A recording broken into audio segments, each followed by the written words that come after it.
एकादशी के दिन जब आप जल शंकर को चढ़ाने तो रोज ही जाते हैं।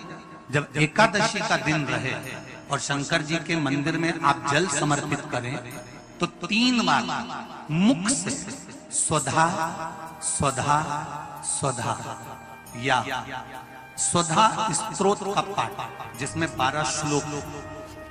गंगा के जल में एकादशी के दिन 7 बेलपत्री डालकर जो नंदीश्वर भगवान अर्थात जो शंकर जी के शिवलिंग के सामने नंदी होता है, उस नंदी के चरण पर गंगा का जल चढ़ाकर बेलपत्री शिव पर समर्पित कर देता है, उसके घर में रुपया रुकना चालू हो जाता है। फिर वो गलत जगह पर नहीं जाता। जैसे गंगा के जल में तुलसी के 11 पत्ते डाले जाते हैं और उसको किसी भी नारायण के मंदिर में राम कृष्ण शिव शंकर नहीं राम कृष्ण भगवान विष्णु दत्त आदि जितने नारायण के मंदिर हैं, उस मंदिर में किसी भी पात्र में एक छोटे से पात्र में उसको भरकर रखी आते हैं महाराज। उससे भी जॉब सर्विस नौकरी में सफलता प्राप्त हो जाती है, परंतु वो भी एकादशी को ही होता है। कुछ देर तक पात्र को रखा जाता है, फिर वही पात्र का जल किसी भी वृक्ष के नीचे डाल दिया जाता है, उससे भी नौकरी के लिए फायदा मिलता है। जिसके का पौधा होना जरूरी है।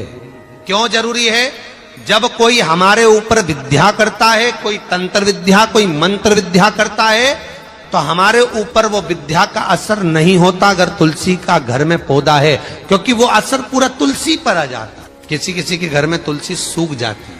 कई बार पूछा होगा आपने, तुलसी क्यों सूख गई, कारण क्या है? फिर लगाओगे फिर सूख जाएगी, फिर लगाओगे फिर सूख जाएगी। उसका कारण है कि घर में कोई विद्या कर रहा है, आपके ऊपर कोई ऐसा टोना दिया जा रहा है जिससे आप तकलीफ भोगे हैं, या किसी की नजर है, या किसी की हाय लगी, इसीलिए तुलसा पनप नहीं रही। फिर क्या करना चाहिए कि तुलसी हमारे घर में पनपे? तो उसका सबसे अच्छा तरीका है 7 कटोरी में दही भर लीजिए। 7 कटोरी में दही भरकर उस पे तुलसी का पत्ता रखकर उसमें थोड़ा सा मिठाई कुछ शगर वगैरह डालकर 7 सौभाग्यवती स्त्रियों को दे दीजिए। किसी भी सौभाग्यवती स्त्री की यहाँ 7 कटोरी किसी भी स्त्रियों को 7 घर में दे दीजिए। उनके घर से एक तुलसी का पौधा लेकर आइए, फिर लगाइए। इसके बाद तुलसी आपके घर की सूखेगी नहीं महाराज, पनपी रहेगी, हरी भरी रहेगी। थोड़े दिन बड़ के पेड़ के नीचे आप बटकेश्वर महादेव के लिए 1 लोटा पानी, उसमें थोड़ा सा पिसा हुआ चावल पीस के गला लेना चावल को और पीस लेना, पीस के उस पानी में मिला लेना और मिलाकर उसमें थोड़ी सी हल्दी पिसी हुई डालकर बटकेश्वर महादेव के नाम से बड़ के पेड़ के नीचे अपनी कामना कर कर जो कर्जा हुआ है उस कर्जे का भान देते हुए, स्मरण देते हुए छोड़ दीजिए महाराज।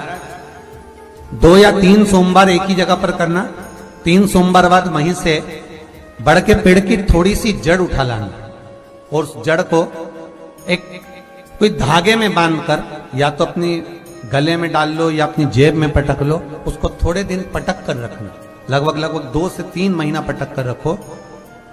वो जड़ जैसे बड़ का पेड़ विस्तार होता है, पानी गिरे ना गिरे, जल वृष्टि हो ना हो, गर्मी पड़े ना पड़े, उसको कोई फर्क नहीं पड़ता। बड़ का वृक्ष आप रूप फैलता जाता, उसकी जड़ें अपने आप प्रबल होती है। उसी तरह ये बटकेश्वर महादेव कहीं से भी अगर जड़ आपके पास में रखी है 1 महीना 2 महीना 3 महीना तक, तो ये जड़ अपने आप लक्ष्मी को पकड़कर खींच कर लाती है और कर्जे से